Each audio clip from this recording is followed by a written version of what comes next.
इस देश के संसदीय इतिहास ने कई शर्मनाक लम्हे देखे हैं, मगर आज जो हमने लम्हा देखा, यह सबसे शर्मनाक लम्हों में से था। पूर्व सूचना और प्रसारण मंत्री अनुराग ठाकुर, जिनके पास अब कोई मंत्रालय नहीं है, उन्होंने राहुल गांधी की जात पूछ ली। शर्मनाक लम्हा दोस्तों। याद कीजिए, इससे पहले लगातार राहुल गांधी पर भारतीय जनता पार्टी और उनका प्रचार तंत्र यह प्रहार करता रहा है कि वो हिंदू तक नहीं है। आज अनुराग ठाकुर ने शालीनता की, राजनीतिक मर्यादा की, संसदीय गरिमा की तमाम हदों को पार कर दिया और सबसे दिलचस्प बात, उन्हें करारा जवाब दिया है। राहुल गांधी ने नहीं, अखिलेश यादव ने। मैं आपको वो लम्हा दिखाना चाहता हूं जब अनुराग ठाकुर ने वो शर्मनाक बयान दिया था। सुनिए। ओबीसी की बात, जनगणना की बात बहुत की जाती है। माननीय सभापति जी, जिसकी जात का पता नहीं वो गणना की बात करता है। इत्तेफाकन दोस्तों, अनुराग ठाकुर वो शख्स हैं जो एक राजनीतिक परिवार से आते हैं। इनके पिता हिमाचल के मुख्यमंत्री रह चुके हैं। अनुराग ठाकुर, क्रिकेट के जगत में इनका बहुत बड़ा मुकाम है और इनकी भाषा का स्तर यहां तक पहुंच गया है। यह वो शख्स है जो देश का प्रधानमंत्री बनना चाहता है, मगर हम उस दौर में रह रहे हैं जहां प्रधानमंत्री नरेंद्र मोदी, या ये कहा जाए प्रधानमंत्री की भाषा की भी कोई मर्यादा नहीं है। जाहिर सी बात है, अनुराग ठाकुर को अपने इस बयान पर कोई शर्म नहीं आएगी।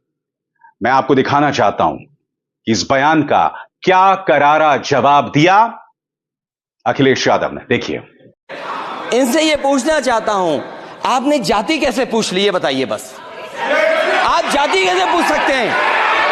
आप बताएं, जाति कैसे पूछ सकते हैं? आप पूछ के दिखाओ जाति तुम। आप जाति कैसे पूछोगे तुम? कैसे पूछोगे जाति? सामने राहुल गांधी भी आए और उन्होंने कहा कि मैं जातीय जनगणना का मुद्दा उठा रहा हूं। मैं इस देश की दबी कुचली जातियों का, पिछड़े वर्गों का मुद्दा उठा रहा हूं, वंचितों का मुद्दा उठा रहा हूं, तो स्वाभाविक सी बात है मुझे गाली का सामना करना पड़ेगा। राहुल गांधी चाहते तो उसी अंदाज में बयान देते, उसी उग्र अंदाज में बयान देते जिस तरह से अखिलेश यादव ने बयान दिया है, मगर आपने आज तक राहुल गांधी को अपना आपा खोते नहीं देखा होगा, भाषाई मर्यादा का उल्लंघन करते नहीं देखा होगा।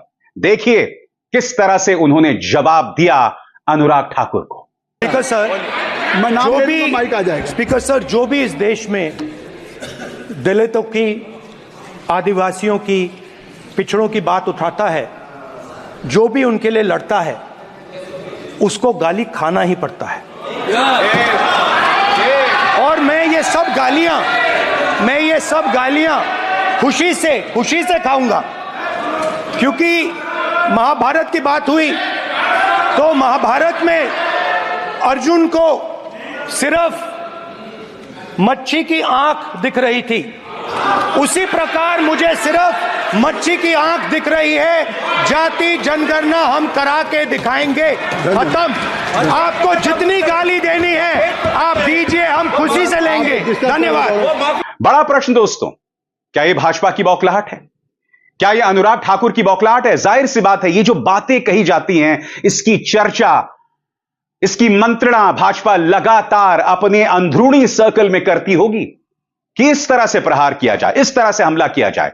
भाजपा को समझ नहीं आ रहा कि ये जो राहुल 3.0 है, इसका जवाब किस तरह से दिया जाए। भाजपा सिर्फ इस वजह से बौखलाई हुई है कि देखिए राहुल गांधी किस तरह से जातीय जनगणना का मुद्दा बगैर किसी कॉम्प्रोमाइज के उठाए जा रहे हैं। सुनिए, कल ही उन्होंने जातीय जनगणना के मुद्दे को किस तरह से उठाया था। कहना है सर, ये जो आपने चक्रव्यूह बनाया है, इस चक्रव्यूह से करोड़ों लोगों को नुकसान हो रहा है, दर्द पहुंच रहा है, और हम इस चक्रव्यूह को तोड़ने जा रहे हैं। और तोड़ने का सबसे बड़ा तरीका, जिससे आप लोग डरते हो, कांपते हो, वो है जाति जनगणना। और जैसे मैंने कहा था कि इंडिया गठबंधन गारंटीड लीगल एमएसपी इस सदन में पास करेगी, वैसे ही मैं कह रहा हूं, आपको अच्छा लगे ना लगे, जाति जनगणना इस हाउस में, इस सदन में पास करके हम आपको दिखाएंगे। भाजपा की बौखलाहट की वजह यही है दोस्तों, और भारतीय जनता पार्टी हर गुजरते दिन के साथ अपने लिए गड्ढा खोद रही है। आज जो अनुराग ठाकुर ने कहा, इसकी गूंज आने वाले कई दिनों तक सुनाई देगी। और बात यहां नहीं रुकने वाली है। याद कीजिएगा, कांग्रेस के एक सांसद नीरज डांगी ने जब दलितों का मुद्दा उठाया था, आरक्षण का मुद्दा उठाया था, याद कीजिएगा भाजपा के सांसदों ने कितना बवाल किया था। नतीजा, कार्रवाई को स्थगित कर दिया गया था। भाजपा बार बार इस तरह की हरकत कर रही है। वो बार बार जनता को यह बतला रही है कि वो इस देश की पिछड़ी जातियों, दलितों और वंचितों के हितों के खिलाफ काम कर रही है।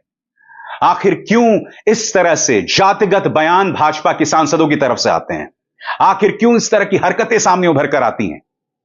सबसे शॉकिंग, ये वो अनुराग ठाकुर हैं जो इससे पहले भी भाजपा को अंतर्राष्ट्रीय तौर पर शर्मसार कर चुके हैं। याद है कि भूल गए? फिर से देखिए। गद्दारों को गोली मारो, को देश के गद्दारों को पीछे तक आवाज आनी चाहिए, गिरिराज जी को सुनाई दे। देश के गद्दारों को, देश के गद्दारों को, देश के गद्दारों को। जी हां, जो सत्ता से सवाल करे उसे गोली मारने की बात करो, उसे देश का गद्दार बताओ। और आपने इसका परिणाम भी देखा था दोस्तों। शाहीन बाग में एक इंसान, एक युवा घुस के गोलियां चलाने लगता है। जामिया में एक युवा जाकर गोलियां चलाने लगता है और उसके बाद दिल्ली के दंगे हो गए थे। इन जैसे नेताओं की वजह से राजनीति बदनाम है। शर्म आनी चाहिए आपको अनुराग ठाकुर। अपने आप को युवा नेता कहते हैं आप, और इस तरह की शब्दावली। आप देश के प्रधानमंत्री बनना चाहते हैं? इस तरह का टैलेंट, इस तरह की सीख। बहुत ही शॉकिंग स्तर की राजनीति का आज परिचय अनुराग ठाकुर ने लोकसभा में दिया है। और यह आज की सबसे बड़ी खबर, सबसे बड़ा बवाल माना जाएगा।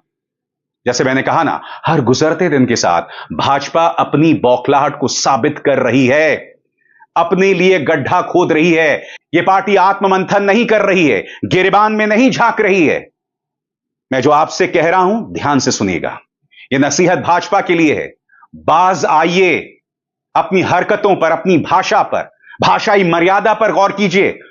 और यह गौर आपको सिर्फ एक नेता को नहीं करना है, सिर्फ एक अनुराग ठाकुर को नहीं करना है। इसकी मंत्रणा आपके ट्रोल्स, आपका आईटी सेल, आपकी आईटी सेल का वो मुखिया और शीर्षस्थ नेतृत्व तक करना है।